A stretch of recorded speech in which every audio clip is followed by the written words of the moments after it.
Okay guys, जैसे कि फिर अपन ने कल पढ़ा इतने सारे फेजेस होते हैं सॉफ्टवेयर डेवलपमेंट प्रोसीजर के। तो आज हम लोग सीखने वाले हैं कि इन सॉफ्टवेयर को डेवलप कहाँ और कैसे किया जाता है। ओके। ओके।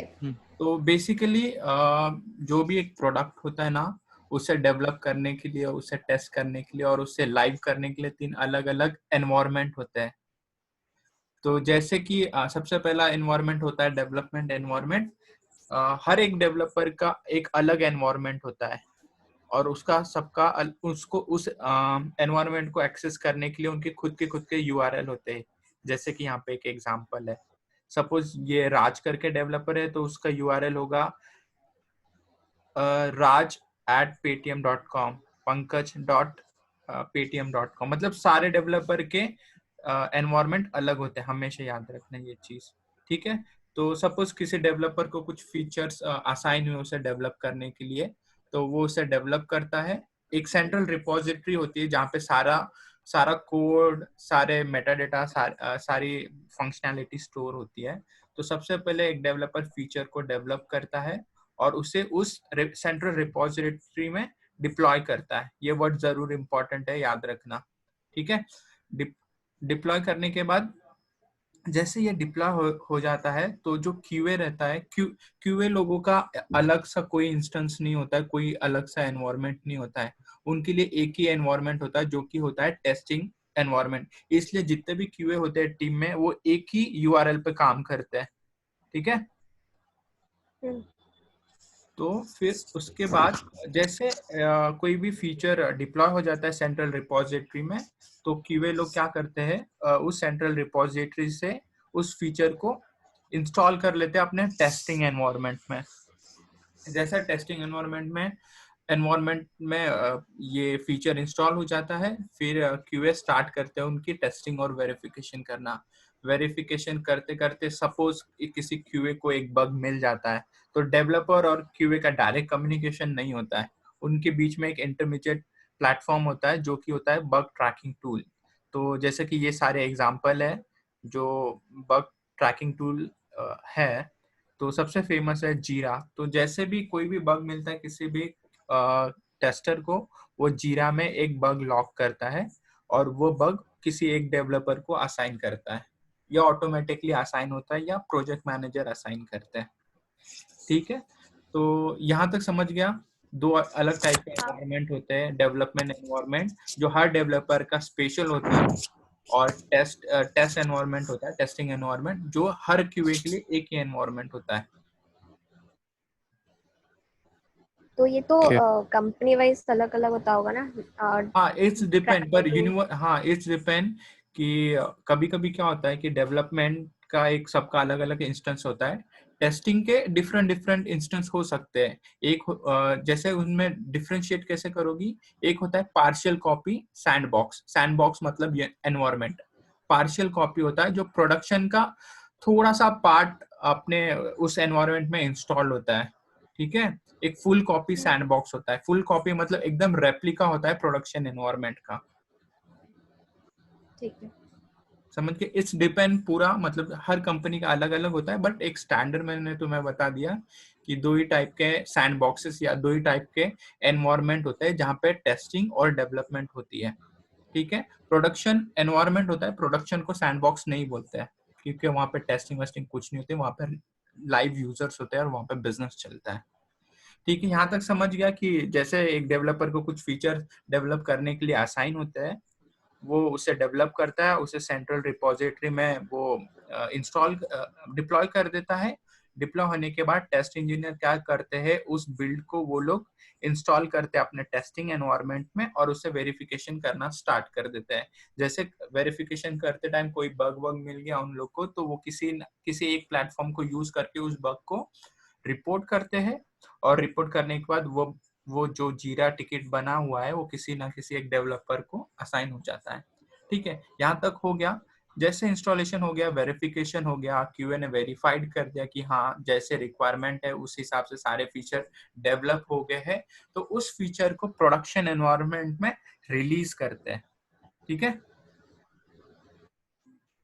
तो हमेशा याद हाँ। रखना कि जो रिलीज होता है वो फुल कॉपी सैंडबॉक्स या टेस्टिंग एनवायरनमेंट उससे उठा के उसे प्रोडक्शन पे रिलीज किया जाता है, और जैसे प्रोडक्शन पे रिलीज होता है कोई भी एक फीचर, वो रेडी टू यूज हो जाता है टू द एंड यूजर हमेशा। और एक इम्पॉर्टेंट चीज होती है कि जो टेस्टिंग एनवायरनमेंट होता है और प्रोडक्शन एनवायरनमेंट होता है ना, उनके कॉन्फ़िगरेशन हमेशा इक्वल होते हैं, ये कभी भी अलग नहीं रखे जाते। अगर अलग होगा तो यहाँ पे वो बग नहीं पकड़े जाएगा और यहाँ पे पकड़ पकड़ में आता है।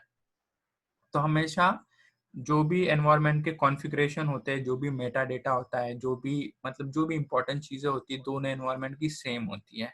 पर यहाँ पे टेस्ट डेटास होते हैं, यहाँ पे रियल यूजर्स के डेटा होते हैं। ठीक है, अब ये दोनों तो एकदम सेम होते हैं, टेस्टिंग एनवायरनमेंट और प्रोडक्शन एनवायरनमेंट, इनके कॉन्फ़िगरेशन भी सेम होते हैं, लुक एंड फील भी सब कुछ सेम होता है। तो इसे आइडेंटिफाई कैसे करते हैं? आइडेंटिफाई उनकी यूआरएल से करते हैं। ठीक है, कि ये testing.paytm.com इसका यूआरएल होगा और इसका यूआरएल होगा admin.paytm.com। समझ में आ गया हाँ। पंकज? हाँ। ठीक है, उसके बाद ये एक चीज हो गई। ओके, अभी यहाँ पे मुझे बताओ, यहाँ पे तुम लोग को क्या डाउट है? एक बार फ्लो पूरा से एक बार रिपीट कर देगा तो अच्छा रहेगा। हाँ ठीक है, ठीक है।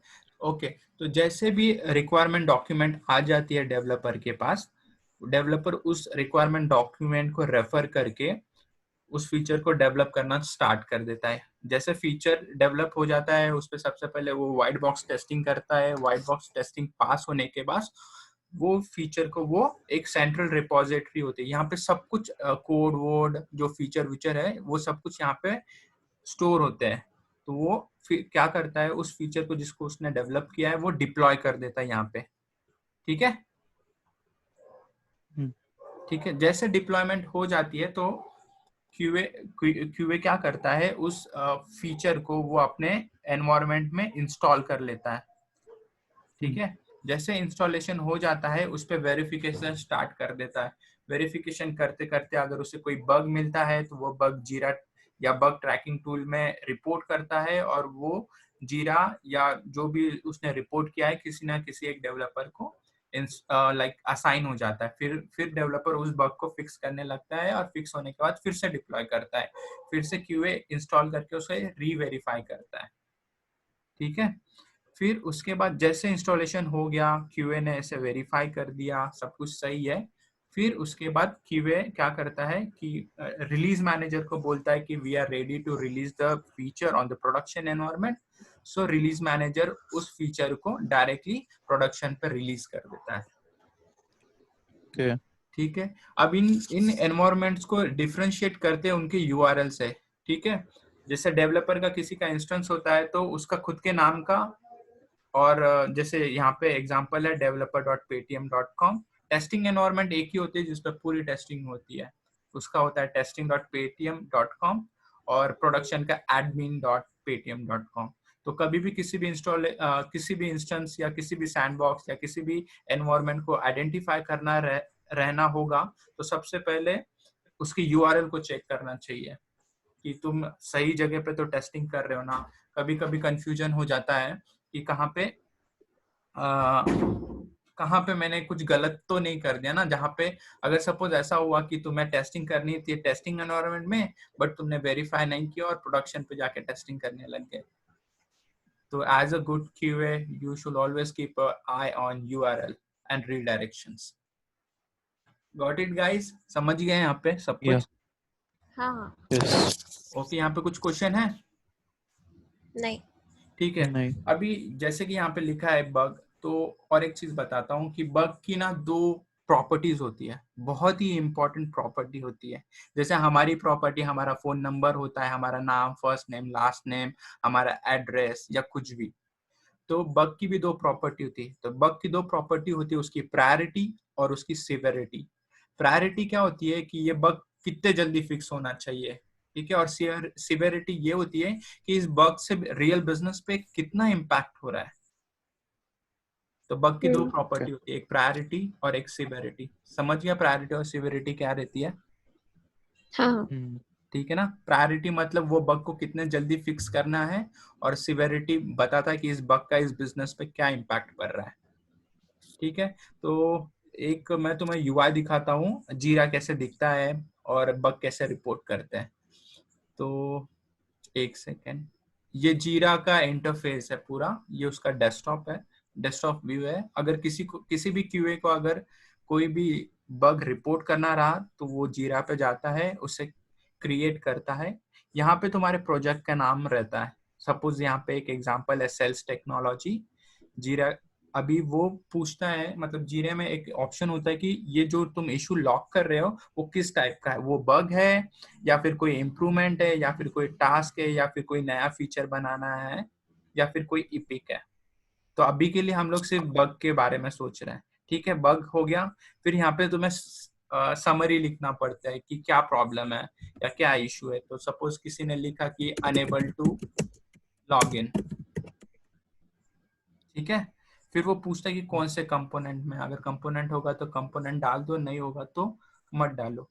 अभी डिस्क्रिप्शन, डिस्क्रिप्शन में स्टेप ऑफ एग्जीक्यूशन होता है कि तुमने क्या क्या, मतलब कौन सी यूआरएल हिट की और कैसे कैसे लॉगिन करने की कोशिश की, वो पूरे यहाँ पर डिस्क्रिप्शन में आता है। फिर किसने रिपोर्ट किया है उसका नाम आ जाता है। अभी फिर उसके बाद इम्पोर्टेंट देखो, जैसे बताया था प्रायोरिटी होती है हाई, हाईएस्ट, लो, लोएस्ट। ठीक है, जब अपन बग लॉक करते हैं ना उस टाइम हमें उस प्रॉपर्टी का यूज करना पड़ता है। फिर अगर कुछ एक्स्ट्रा लेबल्स देने होंगे वो देना पड़ता है। एस्टिमेशन ये सब जब कोई भी हम नया फीचर बनाते हैं तब देना पड़ता है, बग के टाइम नहीं देना पड़ता। और ऑल्सो बताना पड़ता है कि ये जो बग तुमने लॉक कर रहे हो, जो ये बग, वो कौन से एनवायरनमेंट में, वो प्रोडक्शन एनवायरनमेंट में है या फिर स्टेजिंग एनवायरनमेंट में या कौन से एनवायरनमेंट में। वो यहाँ पे अटैचमेंट डाल सकते हो, कोई एरर आ रहा होगा तो उसका स्क्रीनशॉट अटैच कर दो, या कोई वीडियो रिकॉर्डिंग है वो अटैच कर दो। ठीक है, और ये सब डालने के बाद ऑटोमेटिकली एक तो असाइन हो जाता है, या फिर तुम मैन्युअली किसी का नाम डाल के यहाँ पे असाइन कर सकते हो और यहाँ से क्रिएट कर देना है। समझ गया। ये थोड़ा मतलब इससे सिर्फ ओवरव्यू देखो, जब भी हम लोग सीखेंगे कि बग को कैसे रिपोर्ट करते हैं उस टाइम में पूरा इन डिटेल में दिखाऊंगा। समझ गया ना, एक बग कैसे रिपोर्ट होता है, जीरा क्या एप्लीकेशन है, बग रिपोर्ट करने के क्या क्या प्रोसीजर है। ठीक है, यहाँ पे कोई डाउट है? हाँ। नहीं। ओके, तो मूविंग फर्दर, अभी यहाँ पे तुमने एक चीज सीख ली कि डेवलपमेंट इंस्टेंस से टेस्टिंग इंस्टेंस में कैसे फीचर्स को डिप्लॉय करते हैं और सेंट्रल रिपोजिटरी से कैसे वो फीचर इंस्टॉल होता है टेस्टिंग एनवायरनमेंट में। टेस्टिंग में टेस्टर वेरिफिकेशन करता है, अगर बग मिल गया तो जीरा में केस लॉक करके किसी डेवलपर को असाइन कर देता है। अगर बग नहीं मिलते हैं और रेडी टू रिलीज होता है तो वो अपने रिपोर्ट करता है रिलीजिंग मैनेजर को, और रिलीजिंग मैनेजर उस फीचर को रिलीज कर देता है प्रोडक्शन एनवायरनमेंट में। एक यहाँ पे इम्पोर्टेंट चीज ये होती है कि इनको आइडेंटिफिकेशन उनके यूआरएल से किया जाता है। ठीक है, तो आई गेस यहाँ तक तो सब कुछ सही है। तो अभी मूविंग फर्दर, अभी ये देखते हैं कि टाइप ऑफ टेस्टिंग क्या होती है। तो बेसिकली मेजरली दो ही टाइप की टेस्टिंग होती है, एक व्हाइट बॉक्स होती है और ब्लैक बॉक्स होती है। तो सबसे पहले व्हाइट बॉक्स टेस्टिंग क्या होती है। व्हाइट बॉक्स टेस्टिंग का दूसरा नाम होता है यूनिट टेस्टिंग। इसे यूनिट इसलिए बोलते हैं क्योंकि एक यूनिट ऑफ प्रोग्राम होता है, मतलब एक सेट ऑफ इंस्ट्रक्शन एक प्रोग्राम में लिखे रहते हैं और उस program set of instruction of program को एक यूनिट बोलते हैं, इसलिए व्हाइट बॉक्स टेस्टिंग को यूनिट टेस्टिंग भी बोलते हैं। अब व्हाइट बॉक्स टेस्टिंग को एग्जीक्यूट कैसे करते हैं डेवलपर, मतलब उसके तरीके क्या है, एक प्रोसीजर क्या है उन व्हाइट बॉक्स टेस्टिंग किसी प्रोग्राम पे करने की। तो ये 3 स्टैंडर्ड प्रोसीजर होती है। स्टेटमेंट कवरेज, जैसे हम प्रोग्राम में इफ एल स्टेटमेंट्स लिखते हैं, कुछ अलग अलग सिंटैक्स यूज करते हैं, तो हमने जो भी स्टेटमेंट लिखे वो सारे करेक्ट है या नहीं, या फिर जो भी सिंटैक्स यूज की है वो चेक करने के लिए हम उसे स्टेटमेंट कवरेज करके उस फेनोमेना को हम लोग बोलते हैं statement coverage, to ensure that कि जो भी रिटर्न कोड है वो करेक्टली है, उसके सारे स्टेटमेंट करेक्ट है और उसमें कोई सिंटैक्स एरर नहीं है। ठीक है। सेकेंड सेकेंड चीज होती है लूप टेस्टिंग। लूप टेस्टिंग में क्या होता है कि हम प्रोग्राम में बहुत सारे लूप्स लिखते हैं और डेवलपर का हमेशा एक काम होता है कि उसने ऐसा कोई लूप ना लिख दिया हो कि जो इनफाइनाइट लूप में चले जाए। अगर किसी सिचुएशन में या किसी सिनारियो में अगर प्रोग्राम इनफाइनाइट लूप में चले गया तो उसे ब्रेक करना बहुत मुश्किल हो जाता है और ये टोटली लॉस हो जाएगा। तो उस सिचुएशन में डेवलपर को मेक श्योर करना पड़ता है कि जो भी उसने लूप्स लिखे हैं प्रोग्राम में वो कभी इनफाइनाइट लूप्स में नहीं जाए। थर्ड थर्ड थर्ड चीज है कंडीशन टेस्टिंग। हम बहुत सारे कंडीशंस लिखते हैं, इफ लाइक और एंड और कॉम्बिनेशन ऑफ और एंड। उस सिचुएशन में भी हमें देखना पड़ता है कि हमने जो कंडीशनिंग डाली है वो गलत तो नहीं है, वो as per the business requirement तो है या नहीं है। तो ये मेजर चीजें हैं या मेजर प्रोसेसेस है एक व्हाइट बॉक्स टेस्टिंग करने के लिए, और हमेशा व्हाइट बॉक्स टेस्टिंग एक डेवलपर करता है। तो summary for this white box testing, जिसका नाम यूनिट टेस्टिंग भी है। यूनिट मतलब a set of instruction in a form of a program, और इन्हें वेरिफिकेशन या वेरीफाई करने के लिए थ्री टाइप के प्रोसीजर है, जो कि है statement coverage, loop testing and condition testing. Guys समझिए यहाँ तक व्हाइट बॉक्स टेस्टिंग क्या होती है। हाँ। यहाँ पे कोई डाउट नहीं है, पूछ सकते हो अगर कोई डाउट होगा तो। नहीं, मेरे को तो नहीं है। पंकज? नहीं। ओके। तो फर्दर एक बार लाइक यूनिट टेस्टिंग हो गई है, फीचर डिप्लॉय हो गया है सेंट्रल रिपोजिटरी में। अभी जैसे क्यूए उस सेंट्रल रिपोजिटरी से फीचर को अपने टेस्टिंग एनवायरनमेंट में इंस्टॉल करता है, तो उसके पास दो ऑप्शन होते हैं टेस्टिंग करने के लिए। तो प्राइमरी वो टेस्टिंग का नाम होता है ब्लैक बॉक्स टेस्टिंग। उसमें भी दो फॉर्म होते हैं, एक होता है फंक्शनल टेस्टिंग और एक होता है नॉन फंक्शनल टेस्टिंग। ठीक है। अब functional testing, like this is the list of functional testing: smoke testing, component testing, integration testing, system testing, user acceptance testing, compatibility testing, retesting, sanity testing, regression testing, ad hoc testing और exploratory testing. ये सारी testing है ना functional testing के under आती है। Functional testing, functional का मतलब होता है बिहेवियर, मतलब जो भी हम लोग फीचर्स भी लाइक रेडी करते हैं या किसी बिजनेस में इम्प्लीमेंट करते हैं, उस फीचर का ना एक बिहेवियर होता है, और उस बिहेवियर को वेरिफिकेशन करने के लिए उस चीज को हम बोलते हैं फंक्शनल टेस्टिंग और बिहेवियर टेस्टिंग। तो ये इतने सारे टाइप्स होते हैं फंक्शनल टेस्टिंग के। तो मैं वो तुम्हें एक एक शॉर्ट लाइन में समझाता हूँ कि क्या होता है और इसे ऐसा क्यों बोलते हैं। और दूसरी चीज, जब हम फ्यूचर में नेक्स्ट स्लाइड में देखेंगे कि फिर मैं इन डिटेल विद एग्जांपल तुम्हें एक्सप्लेन करूंगा। तो ओके,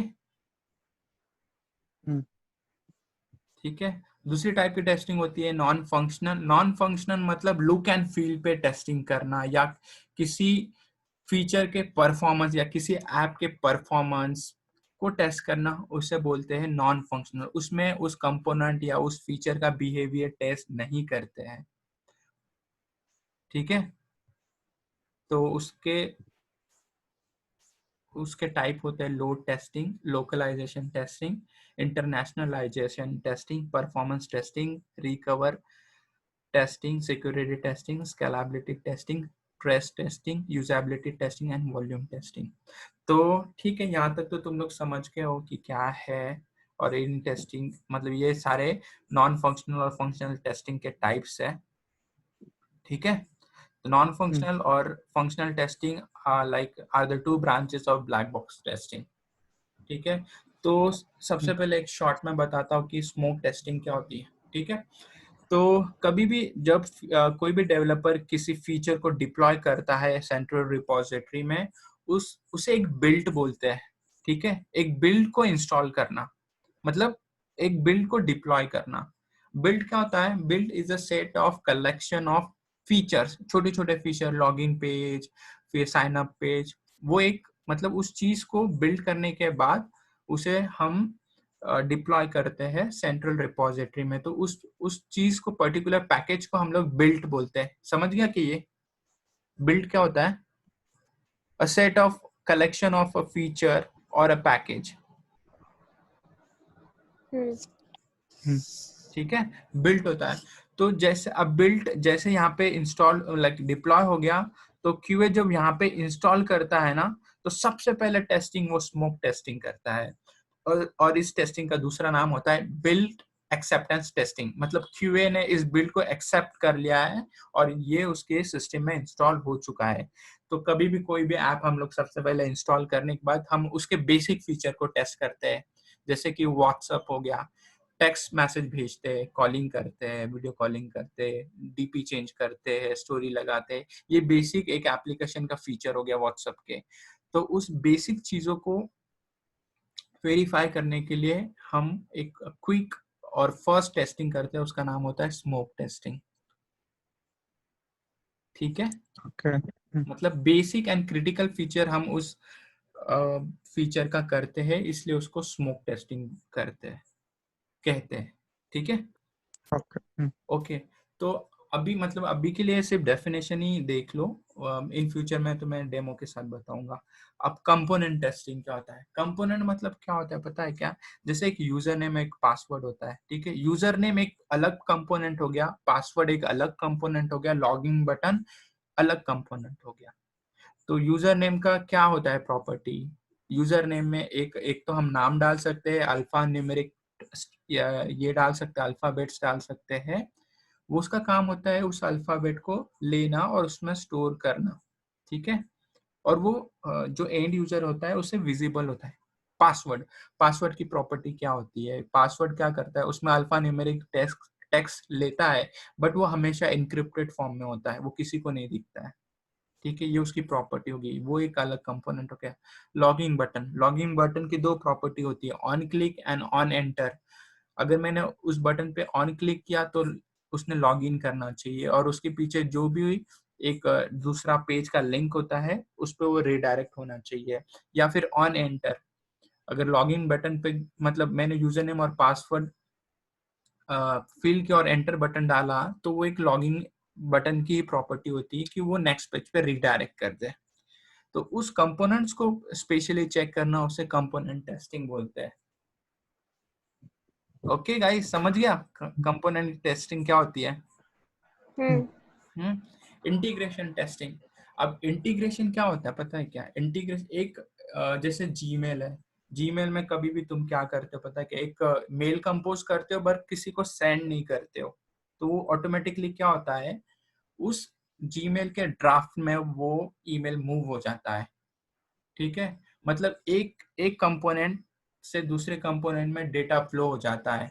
इसे बोलते हैं इंटीग्रेशन टेस्टिंग। इसे बोलते हैं like with in application integration testing. एक ही एप्लीकेशन है जिसमें मैंने ईमेल कंपोज किया बट सेंड नहीं किया, तो वो ड्राफ्ट में चले गया। एक मॉड्यूल से दूसरे मॉड्यूल में डेटा फ्लो हो गया। आउटसाइड द एप्लीकेशन क्या होता है कि मैं ईमेल कंपोज करता हूँ, मैं ईमेल एड्रेस डालता हूँ और किसी और को सेंड करता हूँ। मतलब एक मॉड्यूल से दूसरे मॉड्यूल, मतलब दूसरे डिफरेंट मॉड्यूल में जाता है, तो उसे इंटीग्रेशन टेस्टिंग बोलते हैं। Outside the module, outside the application बोल सकते हो। ठीक है, ये तुम्हें तब अच्छे से समझेगा जब मैं तुम्हें डेमो करके दिखाऊंगा। अभी के लिए सिर्फ डेफिनेशन याद रखो। सिस्टम टेस्टिंग क्या होती है? सिस्टम टेस्टिंग ये होती है कि पूरा वेरिफिकेशन करना पड़ता है, पूरा जितना भी एप्लीकेशन है उसका एंड टू एंड टेस्टिंग करना पड़ता है, एक मॉड्यूल से स्टार्ट करके सारे मॉड्यूल को वेरीफाई करना, उसे सिस्टम टेस्टिंग बोलते हैं। अब यूजर एक्सेप्टेंस टेस्टिंग क्या होती है?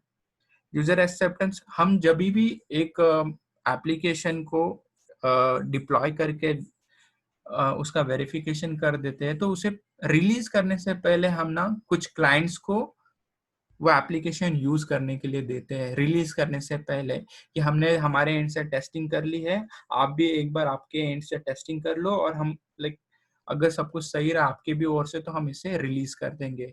तो यूजर एक्सेप्टेंस टेस्टिंग ये होती है कि जो क्लाइंट होता है वो खुद टेस्टिंग करता है या टेस्टिंग करवाता है, और उस टाइप के टेस्टिंग को यूजर एक्सेप्टेंस टेस्टिंग बोलते हैं। समझ गया? जयश्री, जयश्री, हाँ हाँ समझ गई। यूजर एक्सेप्टेंस टेस्टिंग समझ गए ना? अब हाँ कंपैटिबिलिटी टेस्टिंग क्या होता है? कंपैटिबिलिटी टेस्टिंग क्या होता है कि एक एप्लीकेशन मैंने बनाया जो कि एक वेब एप्लीकेशन है, और वो मैंने अभी क्रोम पे उसको वेरिफिकेशन किया। तो अब सारे जो एंड यूजर होते हैं वो क्रोम तो यूज नहीं करेंगे, कुछ लोग सफारी ब्राउजर यूज करते, कोई फायरफॉक्स ब्राउजर यूज करते। तो मुझे मेक श्योर करना पड़ता है कि ये एप्लीकेशन डिफरेंट डिफरेंट ब्राउजर या डिफरेंट डिफरेंट वर्जन या डिफरेंट डिफरेंट प्लेटफॉर्म पे भी काम करे। उस टाइप की टेस्टिंग को बोलते हैं compatibility testing. Okay. Okay. Yeah. या अभी नेक्स्ट होता है रीटेस्टिंग। रीटेस्टिंग क्या होता है, एक क्यूए ने एक बग रिपोर्ट किया डेवलपर को, डेवलपर ने उस बग को फिक्स कर दिया, और फिर से वो जीरा टिकट उसने उस क्यूए को असाइन कर दिया जिसने इसे रिपोर्ट किया था, और उसे बोलता है कि भाई तू इसे फिर से वेरिफिकेशन कर ले। ठीक ठीक है, उस वेरिफिकेशन को रीटेस्टिंग बोलते हैं। ठीक है, रीटेस्टिंग मतलब एक बग जो रिपोर्ट हुआ था उसे वेरीफाई करना और मेक श्योर करना कि ये बग अब नहीं है सिस्टम में, उसे रीटेस्टिंग बोलते हैं। सैनिटी टेस्टिंग क्या होता है, सैनिटी टेस्टिंग मतलब कभी भी कोई बग रिपोर्ट होता है और बग फिक्स होने के बाद हमें ऑल ओवर सिस्टम की ना एक क्विक टेस्टिंग करनी पड़ती है, और मेक श्योर करना पड़ता है कि इस एप्लीकेशन के जो भी क्रिटिकल फीचर है वो सब सही से चल रहे हैं कि नहीं, बग फिक्स होने के बाद, टू मेक श्योर कि ये बग फिक्स होने की वजह से हमारा कोई और दूसरा कंपोनेंट तो फेल्यूर नहीं हो गया। उस टेस्टिंग को हम सैनिटी टेस्टिंग बोलते हैं।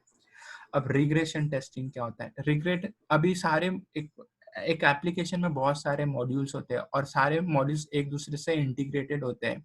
अगर सपोज एक मॉड्यूल में बग आता है, मॉड्यूल नंबर ए, जो कि बी और सी से कनेक्टेड है, तो मॉड्यूल ए का बग फिक्स होता है, तो बग फिक्स होने के बाद क्यूए सबसे पहले उस पर रीटेस्टिंग करता है और उसके बाद उसे रिग्रेशन टेस्टिंग करना पड़ता है। रिग्रेशन टेस्टिंग इसलिए करना पड़ता है कि वो मेक श्योर करता है कि ए में जो बग फिक्स हुआ है उसका कोई मतलब साइड इफेक्ट तो नहीं आया बी और सी पे जो उसके साथ इंटीग्रेटेड है। मतलब फिर वो क्या करता है, ए बी सी तीनों का एक टेस्टिंग करता है। ठीक है, उस टाइप के टेस्टिंग को रिग्रेशन टेस्टिंग बोलते हैं। उसमें भी 3 टाइप्स होते हैं, फुल रिग्रेशन टेस्टिंग, पूरे एप्लीकेशन का टेस्टिंग करना, फिर उसके हाफ या पार्शियल रिग्रेशन टेस्टिंग मतलब जो डिपेंडेंट कंपोनेंट है उनका टेस्टिंग करना, या फिर एक पर्टिकुलर यूनिट का टेस्टिंग करना, उससे यूनिट रिग्रेशन टेस्टिंग बोलते हैं। समझ गया दोस्तों? हाँ एडॉक टेस्टिंग क्या होता है, एडॉक टेस्टिंग में कोई रिक्वायरमेंट डॉक्यूमेंट होता नहीं है क्यूए के पास, उसे रैंडमली टेस्टिंग करनी पड़ती है, और रैंडमली टेस्टिंग करते हुए उसे कुछ क्रिएटिव सिनारियोस निकालने पड़ते हैं जो रिपोर्टेड नहीं है या डॉक्यूमेंटेड नहीं है। उस क्रिएटिव सिनारियो को निकाल के उसे वेरीफाई करना पड़ता है उस एप्लीकेशन को।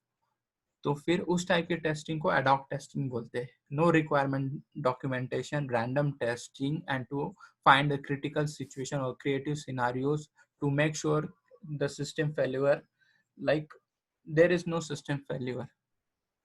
एक्सप्लोरेटरी का मतलब होता है कि रैंडम टेस्टिंग और एक्सप्लोर करना है सिस्टम को। तो आपके पास कोई डॉक्यूमेंट नहीं होता है, आपको थरोली कंप्लीटली एक रैंडमली एक्सप्लोर करके एक वेरिफिकेशन करना है। ठीक है, उसे एक्सप्लोरेटरी टेस्टिंग बोलते हैं। ये इन डिटेल में तुम्हें एक्सप्लेन करूंगा एक एक एग्जांपल के साथ, तो अपन वो फ्यूचर में देखेंगे कि क्या होता है। ठीक है गाइस, दूसरे टाइप की टेस्टिंग होती है non functional testing. Non functional testing में क्या होता है, नॉन फंक्शनल का पहला टाइप होता है लोड टेस्टिंग। किसी भी एप्लीकेशन का लोड कैरी करने का एक कैपेसिटी होता है। ठीक है, जैसे एक एप्लीकेशन सिर्फ 100 यूजर को हैंडल कर सकता है, तो 100 उसकी कैपेसिटी होता है। तो लोड टेस्टिंग में क्या करते हैं, हम 100 उसकी मैक्सिमम कैपेसिटी का लोड उसके ऊपर डाल के टेस्ट करते हैं। अगर ये एप्लीकेशन 100 यूजर को हैंडल कर सकता है तो 100 के 100 यूजर्स हम लोग एक साथ उस एप्लीकेशन पे लोड कर देते हैं यूज करने के लिए, इसलिए इसको लोड टेस्टिंग बोलते हैं। Like testing the maximum capacity of the application. Okay guys, समझ गया? हाँ हाँ, अब लोकलाइजेशन टेस्टिंग क्या होता है कि अब एक टेस्टिंग जो एप्लीकेशन होता है ना, वो बहुत सारी कंट्रीज में यूज होता है साइमल्टेनियसली एक साथ। फिर हम उस कंट्री के अकॉर्डिंग कुछ टेस्टिंग होती है। जैसे एक होता है पिन कोड या फोन नंबर। अगर इंडिया में कोई यूजर एप्लीकेशन को यूज कर रहा है तो उसका फोन नंबर मैक्सिमम 10 डिजिट का ही होना चाहिए, ठीक है। बट अगर वही सेम एप्लीकेशन अगर कोई यूएस या पाकिस्तान में यूज कर रहा है तो उनका फोन नंबर की कैपेसिटी 11 होनी चाहिए या 9 होनी चाहिए, समझा ना। तो अकॉर्डिंग टू द उस पर्टिकुलर कंट्री के लोकल स्टैंडर्ड के हिसाब से एप्लीकेशन बिहेव करना चाहिए। अगर इंडिया है तो 10 कैरेक्टर्स ले सकता है, अगर यूएस या पाकिस्तान है 11 और 9 ले सकता है। समझ गए क्या लोकलाइजेशन क्या होता है? ठीक है। इंटरनेशनलाइजेशन एक फॉर्म है। इस टाइप के टेस्टिंग में हम इंटरनेशनलाइज जो स्टैंडर्ड है, जैसे कि अगर मैं इंडिया में यूज कर रहा हूँ और इंडियन लैंग्वेज हिंदी है तो हिंदी में एप्लीकेशन को टेस्ट करना है। अगर मैं लाइक अरेबियन कंट्री में हूँ तो जो उनका कर्सर होता है, बराबर हम इंग्लिश में लिखते हैं तो हमारा कर्सर लेफ्ट से राइट मूव होता है, बट अरेबिक में लिखोगी तो राइट से लेफ्ट में मूव होता है, ठीक है। तो उस स्टैंडर्ड इंटरनेशनल प्रोसेस या प्रोसीजर को फॉलो करने के लिए, उसे वेरीफाई करने के लिए हम लोग इंटरनेशनलाइजेशन करते हैं। कभी कभी पिन कोड्स के डिजिट अलग होते हैं। जैसे इंडिया में 6 डिजिट का पिन कोड होता है, किसी XYZ कंट्री में 5 डिजिट का होगा या 6 डिजिट का होगा या 7 डिजिट का होगा। उस चीज को मेक श्योर करने के लिए हम लोग इंटरनेशनल जो स्टैंडर्ड है उस हिसाब से टेस्टिंग करते हैं, ठीक है। Performance testing. अब परफॉर्मेंस टेस्टिंग में क्या होता है कि हर कैपेसिटी लाइक हर एप्लीकेशन की एक कैपेसिटी होती है लोड को हैंडल करने की या फिर डेटा को हैंडल करने के लिए। तो हम इस टाइप की टेस्टिंग करके मेक श्योर करते कि किसी सर्कमस्टेंसेस में जो हमारा एप्लीकेशन है वो कभी स्लो ना हो जाए या कहीं टूट ना जाए या कहीं हैंग ना हो जाए या कहीं ब्रेक ना हो जाए। उस चीज को हम, और उसका परफॉर्मेंस एकदम मतलब सेम होना चाहिए। अगर XYZ यूजर इंडिया में यूज कर रहा है तो सेम परफॉर्मेंस दिखाना चाहिए, या फिर कोई अमेरिका में यूज कर रहा है तो सेम परफॉर्मेंस दिखाना चाहिए, कहीं लैगिंग नहीं होनी चाहिए। उस टाइप की टेस्टिंग को परफॉर्मेंस टेस्टिंग बोलते हैं, जिससे हम वेरीफाई करते हैं कि कहीं इसमें परफॉर्मेंस इश्यू तो नहीं है। अब रिकवरेबिलिटी टेस्टिंग ये होती है, अगर कोई एप्लीकेशन क्रैश हो जाता है उसे फिक्स करने के बाद हमें मेक श्योर करना पड़ता है कि ये क्रैश होने के बाद, क्रैश 2 4 5 सेकंड का हो सकता है, 10 मिनट का हो सकता है। क्रैश होने के बाद एक सिस्टम अपने आप को रिकवर कितने जल्दी कर सकता है या फिर कितना फास्ट ये रिकवर कर रहा है या कितना टाइम लगता है, उस टाइप की टेस्टिंग को रिकवरेबिलिटी टेस्टिंग बोलते हैं, जिसमें हम एक एस्टिमेशन निकालते हैं कि यार क्रैश होने के बाद सिस्टम कितने मिनट में या कितने सेकंड्स में ऑटोमेटिकली रिकवर हो जाता है। अब सिक्योरिटी टेस्टिंग क्या होती है कि अब जो एप्लीकेशन होता है वो इंटरनेट पे होस्ट होता है, बहुत सारे लोग यूज करते हैं उस एप्लीकेशन को, कुछ अच्छे इंटेंशन के साथ और कुछ लोग बुरे इंटेंशन के साथ। तो सिक्योरिटी टेस्टिंग मेक श्योर करता है कि कोई उस पर अटैक ना कर ले, ठीक है, और कहीं पे डेटा लीकेज तो नहीं है, कोई मतलब कोई डेटा पब्लिक डोमेन में तो नहीं जा रही है, या फिर कोई इस पे अटैक करके इसमें का डेटा चुरा तो नहीं रहा है। तो उस सिचुएशन को या उस प्रोसेस को मेक श्योर करने के लिए कि भाई हमारे एप्लीकेशन एक सिक्योरिटी स्टैंडर्ड को फॉलो करता है और इसमें कोई प्रॉब्लम नहीं है, तो उस टाइप की टेस्टिंग को हम लोग सिक्योरिटी टेस्टिंग करते हैं टू मेक श्योर कि this application is security like free like secure. Okay. Scalability क्या होती है? स्केलेबिलिटी क्या होती है कि किसी एप्लीकेशन को स्केल करते हैं। अगर इस स्केल मतलब कम ज्यादा करके इसे टेस्ट करते हैं। अगर एक एप्लीकेशन की कैपेसिटी है 1000 यूजर को हैंडल करने की, तो हम क्या करते हैं, एक पर्टिकुलर टाइम के लिए उस पर 1000 यूजर्स डाल देते हैं और एक पर्टिकुलर टाइम के लिए उस पर एक यूजर रखते हैं। मतलब हम वो जो कैपेसिटी होती है उसकी फ्रीक्वेंटली चेंज करते रहते हैं, अब in a period like in a small intervals, ठीक है, कि हम देखना चाहते हैं कि इसकी स्केलेबिलिटी कितनी है, कम ज्यादा कर करके, ठीक है। ट्रेस टेस्टिंग, हम ट्रेस टेस्टिंग में उस पर ज्यादा लोड डालते हैं। अगर उसकी कैपेसिटी 1000 है तो हम उस पर और लोड डालते हैं, ठीक है, 1010 या 1100 इतना लोड डाल के उस पर ज्यादा से ज्यादा दबाव डालते हैं उस एप्लीकेशन पे, और चेक करते हैं कि अगर इन केस अगर ये मैक्सिमम कैपेसिटी से ज्यादा अगर किसी ने इसे यूज करने की कोशिश की तो इसका क्या होता है। उस टाइप की टेस्टिंग को ट्रेस टेस्टिंग बोलते हैं। यूजेबिलिटी टेस्टिंग क्या होती है? यूजेबिलिटी टेस्टिंग होती है कि ये जो एप्लीकेशन है कितना यूजर फ्रेंडली है, कौन कौन इसे यूज कर सकते हैं। बच्चे यूज कर सकते हैं, फिजिकली हैंडीकैप यूजर्स यूज कर सकते हैं। इसमें कोई ऐसा कलर कॉम्बिनेशन तो नहीं है जो यूजर इंटरफेस को खराब कर रहा है, या कोई फॉन्ट का साइज या फॉन्ट का टेक्स्ट सही नहीं है, ठीक है। तो यूजर एक्सपीरियंस को कैलकुलेट करने के लिए कि सब कुछ सही है या नहीं, उस टाइप की टेस्टिंग को यूजेबिलिटी टेस्टिंग बोलते हैं। वॉल्यूम टेस्टिंग क्या होती है? वॉल्यूम टेस्टिंग मतलब ना, एक एप्लीकेशन के पीछे एक डेटाबेस होता है, तो हम क्या करते हैं, किसी एक पर्टिकुलर टाइम ना बहुत सारा डेटा एक साथ डाल देते हैं उस एप्लीकेशन में, ठीक है। तो उस सिचुएशन को हैंडल करने के लिए और उसका देखने के लिए कि एप्लीकेशन किस टाइप से इस वॉल्यूम को हैंडल करता है, तो उस चीज को वेरीफाई करने के लिए हम वॉल्यूम टेस्टिंग करते हैं। गाइस, समझ गया मैंने क्या क्या बोला है? हाँ, ये एक जनरल डेफिनेशन से सारी चीजों की, इन डिटेल में हम फ्यूचर में देखेंगे। तो बेसिकली दो टाइप की टेस्टिंग होती है, एक व्हाइट बॉक्स होती है, एक ब्लैक बॉक्स होती है। ब्लैक बॉक्स में दो टाइप होते हैं, functional testing and non functional. Functional testing behaviour बताती है फीचर या कंपोनेंट्स के, ठीक है। नॉन फंक्शनल बिहेवियर नहीं बताती है, वो लुक एंड फील पे ज्यादा फोकस करती है, ठीक है, और परफॉर्मेंस पे, ठीक है। ओके। और व्हाइट बॉक्स टेस्टिंग क्या होती है? एक प्रोग्राम की टेस्टिंग होती है। प्रोग्राम की टेस्टिंग करने के तीन तरीके हैं, statement coverage, loop testing and condition testing. इस पूरे सेशन में सबसे इंटरव्यू के पॉइंट ऑफ व्यू से सबसे फेवरेट क्वेश्चन जो इंटरव्यू लेता है उसका होता है कि what is difference between white box testing and black box testing. ये तुम्हें पता ही होना चाहिए। अगर तुम एक क्यूए हो, एक स्मार्ट क्यूए बनना चाहते हो, तो तुम्हें ये पता ही होना चाहिए कि ये क्या है। तो एक एक करके पॉइंट्स देखते हैं, दोनों में एक रिलेटिवली कंपैरिजन क्या है। सो गाइस, फर्स्ट ऑप्शन पहले देखते हैं कि व्हाइट बॉक्स टेस्टिंग क्या होती है। तो जैसे कि मैंने बोला कि white box testing is the testing of the internal code structure and program, ठीक है। White box testing is the testing of internal code, structure, and program, whereas black box testing is the testing of component, feature, and integration. Make sense करता है क्या? Yes.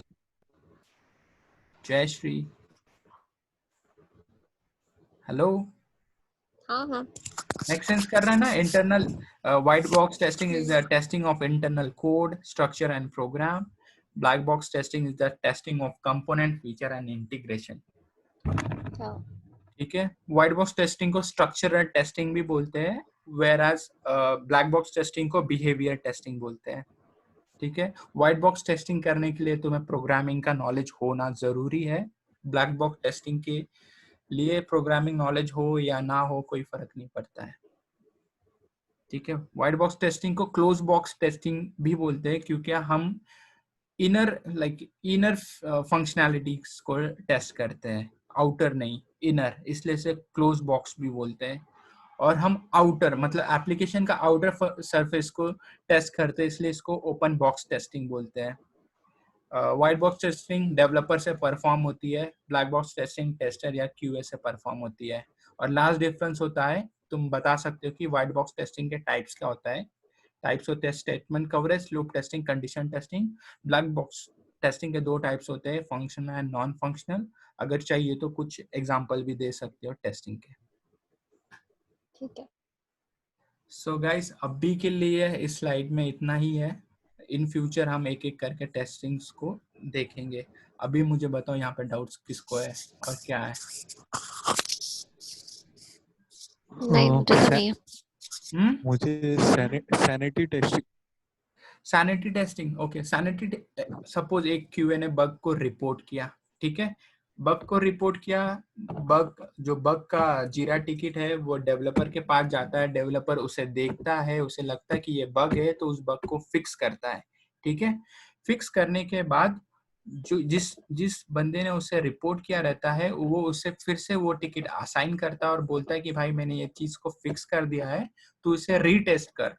ठीक है, तो अभी क्या करता है वो क्यूए उसे रीटेस्ट करता है और उसे लगता है कि हाँ भाई ठीक है ये फिक्स हो चुका है और वो उसे क्लोज कर देता है। बट अभी एक बग फिक्स हो गया है और सारे कंपोनेंट एक दूसरे से रिलेटेड होते हैं। ठीक है, तो मैंने अगर ए कंपोनेंट में एक बग को फिक्स कराया, उसे रीटेस्ट करवाया, तो हम ये चेक करने के लिए में लाइक सैनिटी टेस्टिंग करते हैं कि ए में जो फिक्सिंग हुई है उसकी वजह से बी और सी में तो कुछ गड़बड़ नहीं हो गई है। समझा? ये थरोली एक ऊपर के ऊपर टेस्टिंग करने के लिए सैनिटी टेस्टिंग बोलते हैं। उसमें सिर्फ क्रिटिकल फीचर होता है, वो टेस्ट करने के लिए हम सैनिटी टेस्टिंग करते हैं। समझा क्या? ओके, जयश्री तुम्हें कुछ डाउट? नहीं। समझ गया? यहाँ पे अभी ये जो भी तुमने देखा इस स्लाइड में, थोड़ा सा याद भी रखा तो भी चलेगा, बट ये चीज याद रखना बहुत ही इम्पोर्टेंट है। अगर तुम कोई भी टेस्टिंग के प्रोफाइल के लिए जाते हो तो जो इंटरव्यू लेता है उसके मुंह से पहला ही क्वेश्चन यही निकलता है कि what is difference between white box and black box. तो ये तुम 5 या 6 पॉइंट्स याद करके उसे बता सकते हो, तो उसे पता चल जाएगा कि तुम्हें इन दोनों का डिफरेंस पता है। ठीक है? हाँ। ओके, तो अभी के लिए मैं रिकॉर्डिंग को स्टॉप कर रहा हूँ। ठीक है?